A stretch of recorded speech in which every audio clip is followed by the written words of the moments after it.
dito sa sa farm, particularly dito sa Central Mindanao, dito po sa iyo natin, dito sa Mindanao, Lanao, saka dito sa Cotabato City.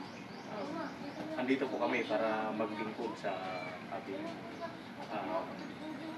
community. Ganun po yung role namin.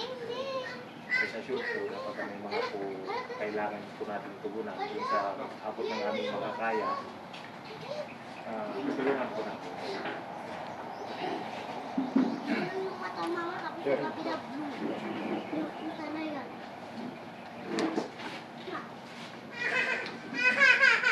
Pakilala ka na po. Pakilala para panis.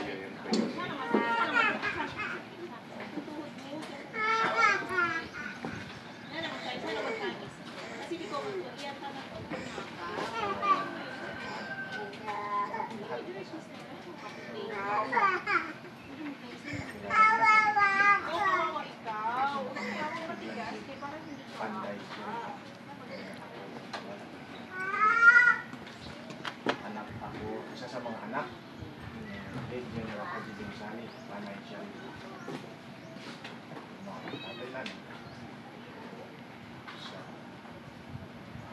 Sabi, ayun siya gusto ka. Lahat kami dito. Ako nakakalit.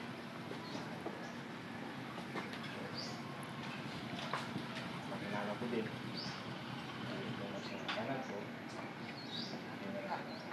Kani.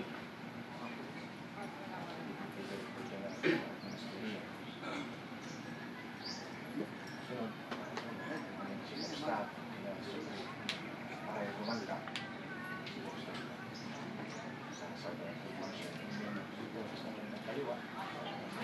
Isa sa mga field commanders namin, field commander Makakuli Parayan.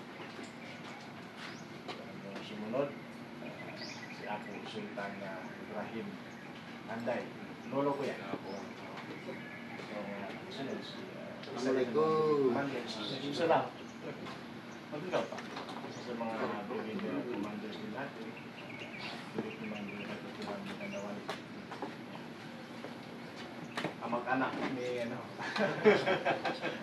So ito kakarating lang din, isa rin sa mga field commander natin at the same time siya ang pinag security at pinagkatiwala sa kanya kung saan nakakita ang mga bahay namin siya. So field commander sa Panday. Guys, kasama natin. So welcome po sa area. Kung ano man ang may paglingkod na may minilip, so kami naman ipapin.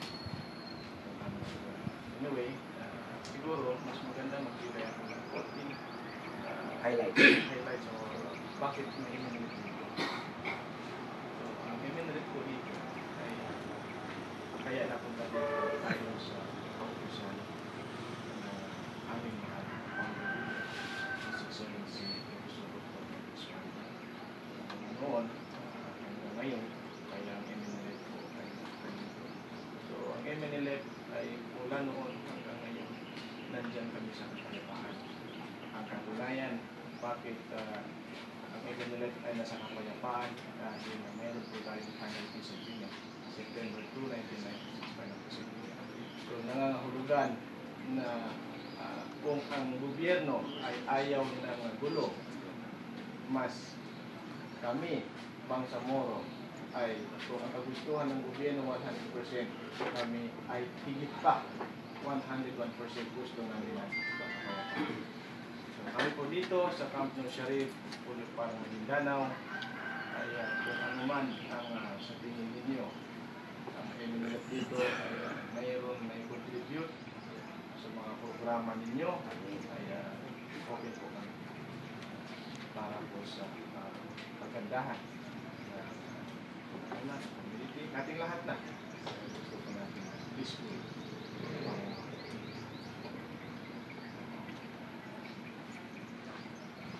So, maraming salamat po.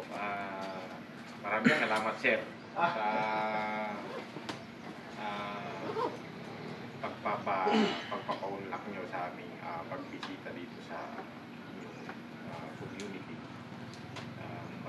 sa amin na gagampanan din namin ang aming trabaho para makatulong dito sa inyong lugar dito sa para sa kapayapaan at saka sa pag-unlad ng ating mga sampuro. Dito po, bago ako dito sa area. Last Saturday dumating siya. Last Saturday, kadarating ko lang po nung Sabado. Pero ang una ko pong instruction kay Ima ay para makilala ang ating mga kapitbahay at mga kapatid. So, rest assured po na pagtulungan po natin kung ano man po ang ating isa naman ang ating hangarin kung tutusin po natin.